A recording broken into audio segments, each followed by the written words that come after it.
Assalamualaikum warahmatullahi wabarakatuh.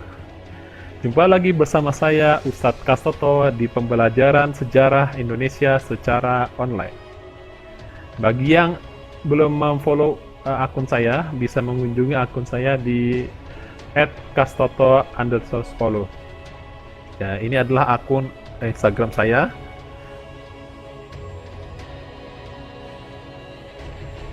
Bagi yang belum mensubscribe channel YouTube saya, bisa mensubscribe channel Historia Tarihi.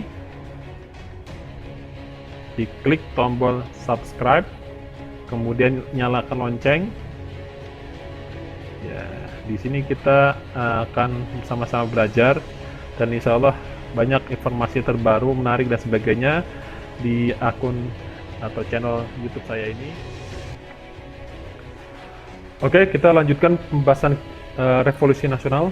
Nah, kemarin sudah sampai ke agresi militer Belanda yang kedua ini, yaitu ditaklukkannya kota Yogyakarta dan ditangkapnya para tokoh nasional seperti Presiden Soekarno, Wakil Presiden atau Perdana Menteri Muhammad Hatta dan sebagainya. Kemudian para tokoh nasional yang belum ditangkap melakukan perundingan Rumroyen.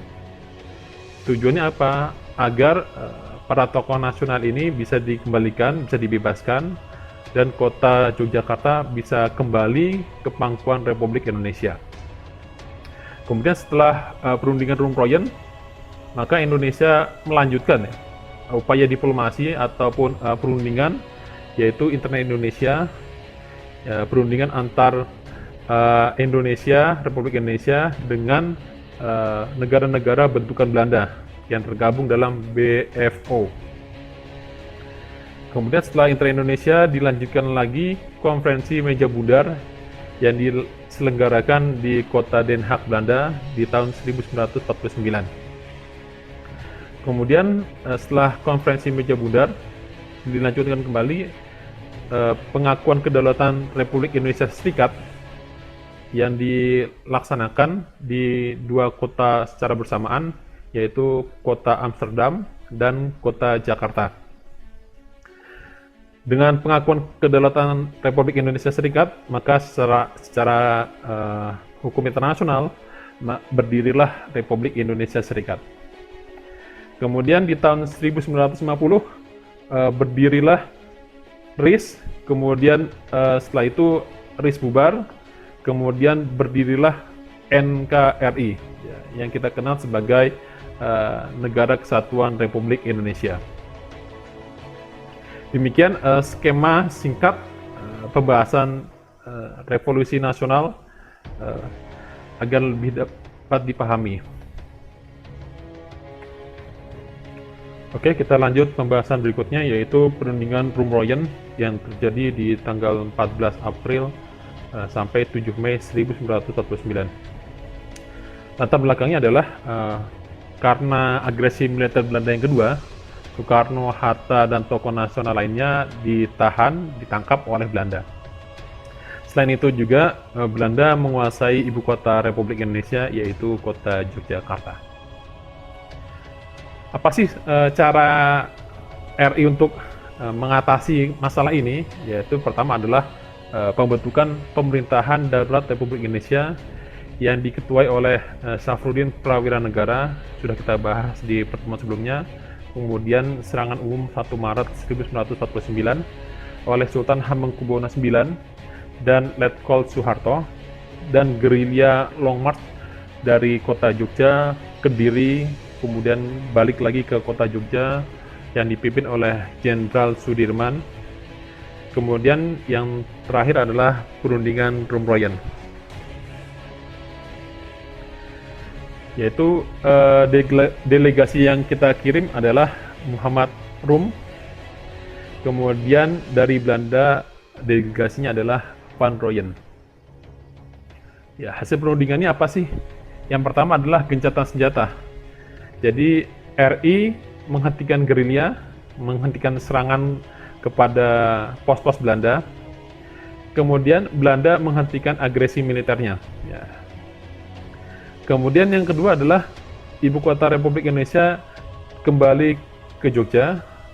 Kemudian yang ketiga adalah melanjutkan diplomasi menuju konferensi meja bundar dengan pihak-pihak yang terlibat adalah RI, Belanda, dan BFO, serta melibatkan juga PBB atau United Nations of Komisi Indonesia. Juga dibebaskannya tokoh-tokoh nasional Republik Indonesia.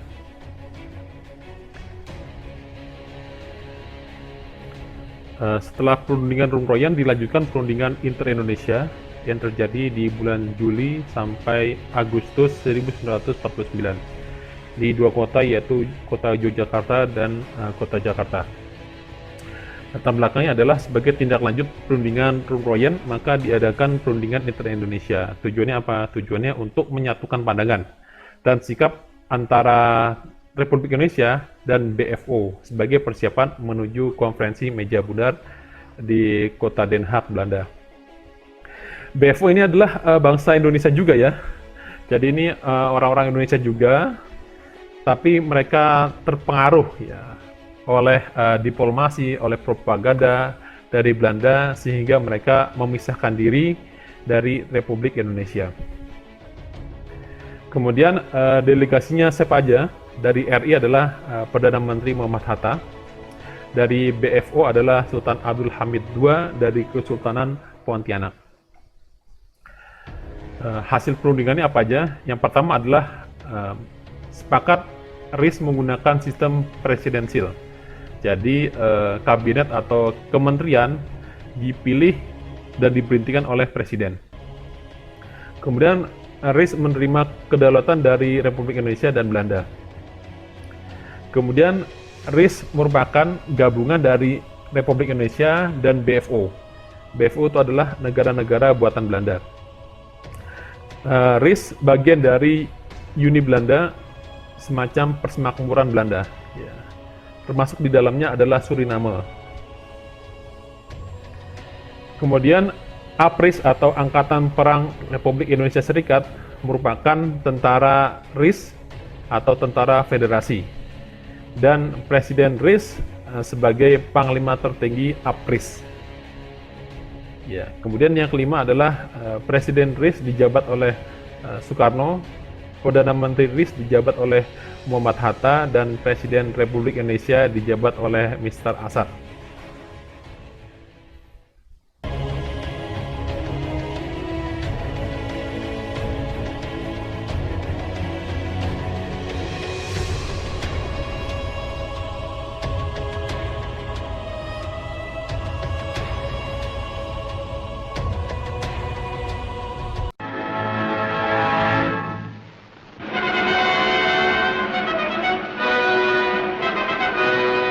In Jogja werd het eerste deel gehouden van de Inter-Indonesische conferentie, waartoe de voorzitter van de BFO, Sultan Hamid II van Pontianak, door president Sukarno werd ontvangen. In de grote conferentiezaal van het paleis van president Sukarno hadden de leden van de republikeinse en federale delegaties plaatsgenomen. Verschillende sprekers, onder wie Sultan Hamid, voerden het woord.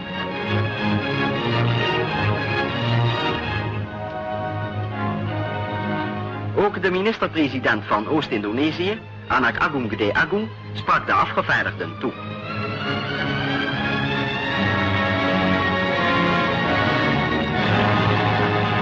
President Sukarno sprak op de hem eigen karakteristieke wijze zijn redevoering uit.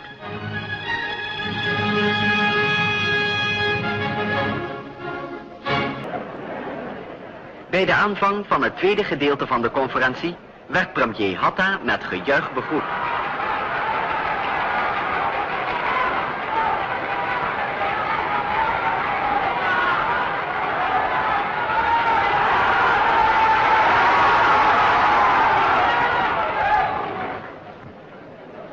De voorzitter van de commissie van ontvangst, de heer Rivai, die de conferentie met een kort woord inleidde, nodigde de aanwezigen aan dat het in Jogja gehouden deel der conferentie tot alle voldoening is verlopen. Dari konferensi ini, yaitu sidang pertama, di sini tak akan saya bicarakan panjang lebar.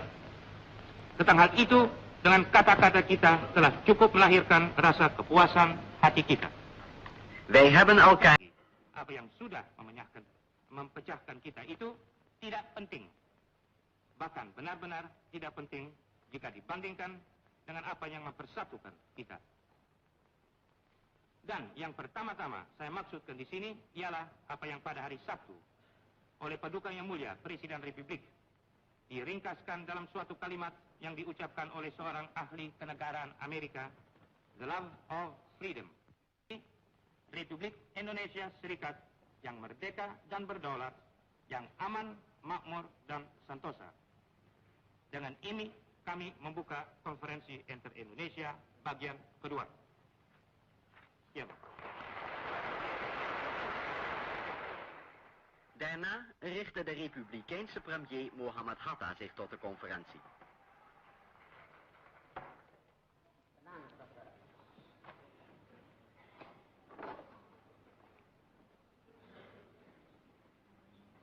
Sri Paduka Sultan Hamid, Ketua BFO. Saudara Ketua, Konferensi Inter-Indonesia bagian pertama di Yogyakarta berjalan Hij sprak hierbij dale opbouw. akan bernama Republik Indonesia Serikat, suatu negara demokrasi yang berbentuk federasi. En hiermee werd het openbare gedeelte van deze belangrijke conferentie gesloten. Kemudian dilanjutkan konferensi meja bundar yang terjadi di tanggal 23 Agustus sampai 2 November 1949 di kota Den Haag, Belanda. Ya, latar belakang adalah sebagai tindak lanjut perundingan inter-Indonesia. Maka diadakan konferensi meja bundar, tujuannya adalah untuk menyelesaikan konflik Republik Indonesia, BFO, dan Belanda secara hukum internasional. Jadi ada 3 pihak yang bertikai selama revolusi nasional ini, yaitu RI, BFO, dan Belanda. Delegasinya siapa aja? Yang pertama adalah dari Republik Indonesia adalah Perdana Menteri Muhammad Hatta, dari BFO adalah Sultan Abdul Hamid II dari Kesultanan Pontianak, kemudian dari Belanda diwakili oleh Kepala Negara yaitu Ratu Juliana dan Kepala Pemerintahan Perdana Menteri Dres. Kemudian dari pihak PBB atau UNSI, United Nations of Komisi Indonesia, diwakili oleh Thomas Gridley. Ya. Hasilnya apa aja? Yang pertama adalah Belanda mengakui RIS. RIS adalah Republik Indonesia dan negara-negara bagian lainnya, yaitu negara-negara BFO. Status Irian Barat atau Papua diselesaikan 1 tahun setelah pengakuan kedaulatan. Ya, masalah ini berlanjut sampai perang antara Republik Indonesia melawan Belanda di tahun 1960-an, yang kita kenal dengan istilah Trikora.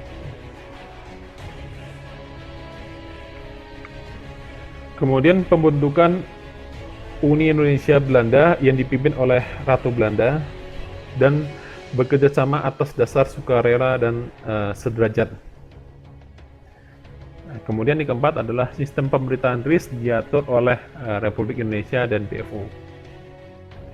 Kemudian RI harus membayar hutang Hindia Belanda sejak tahun 1942 hingga pengakuan kedaulatan Republik Indonesia Serikat.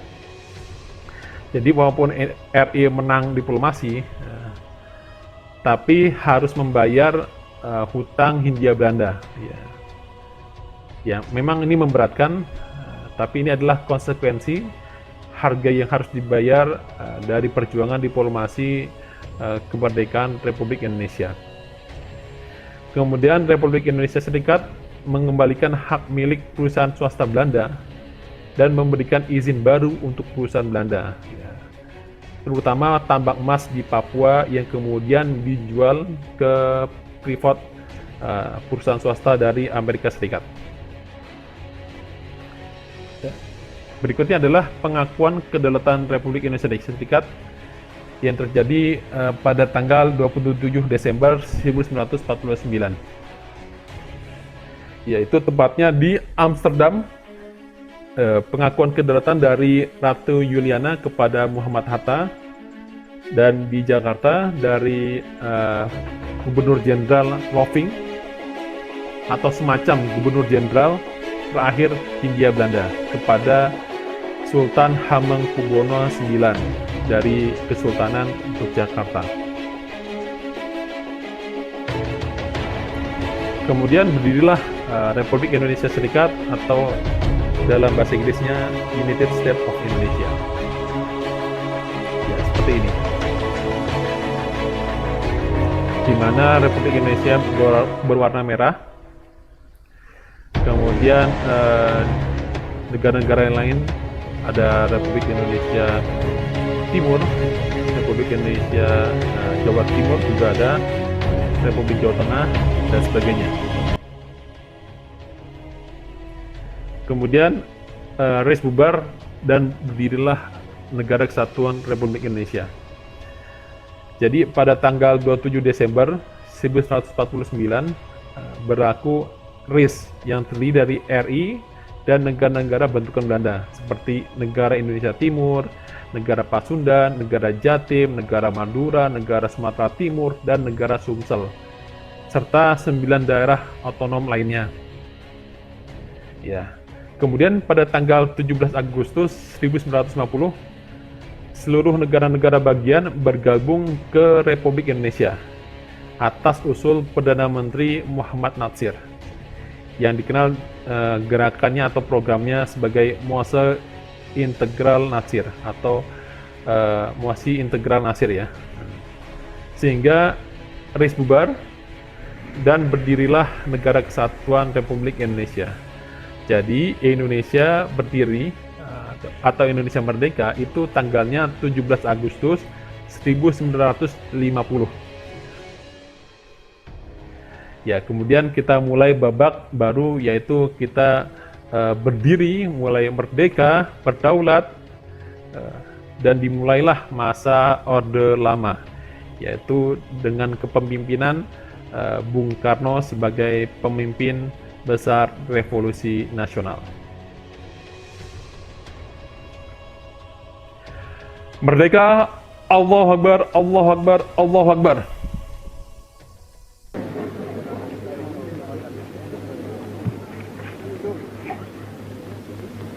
Het Wilhelmus.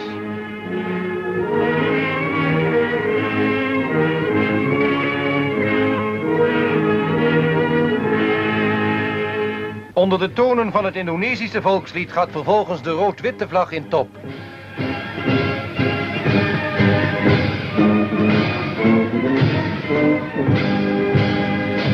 Onmiddellijk hierna vertrekt de heer Lovink naar het vliegveld Kemayoran om naar Nederland terug te keren. Hij wordt uitgeleide gedaan door de ministers Roem en Anak Agung.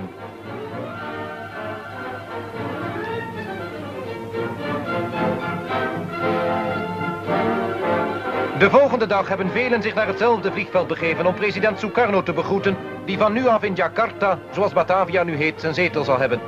2 Dakota's van de nieuw opgerichte Indonesische luchtvaartmaatschappij hebben de president en zijn gevolg uit Yogyakarta hierheen gebracht.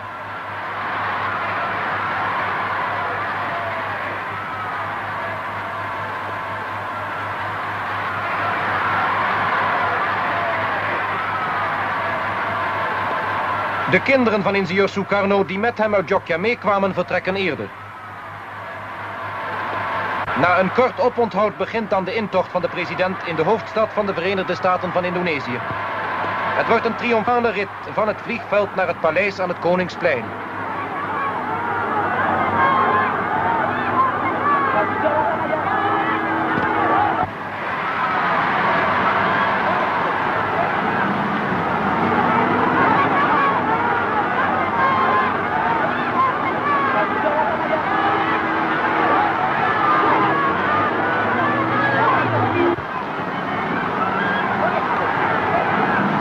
Op het bordes van het paleis wordt ingenieur Sukarno onder andere opgewacht door Sultan Shahri.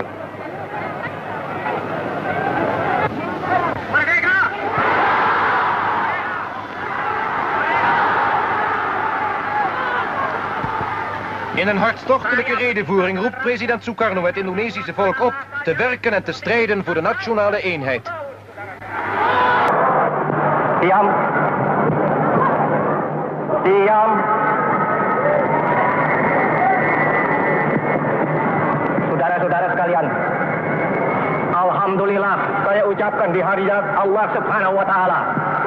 Ini hari aku telah menginjak lagi bumi Jakarta. Sudah hampir 4 tahun lamanya saya tidak bersuara. 4 kali 365 hari saya berpisah dengan rakyat Jakarta, laksana rasanya seperti berpisah 40 tahun, saudara-saudara. Kepada pegawai, kepada saudara-saudara marhain, saudara-saudaraku tukang becak, saudara-saudaraku tukang sayur, saudara-saudaraku pegawai yang sekecil-kecilnya, tidak ada satu yang terkecuali. Semuanya saudara-saudara, saya sampaikan salamku kepada saudara-saudara sekalian. Alhamdulillah, sekarang di halaman ini telah berkibar sang Dwi Warna.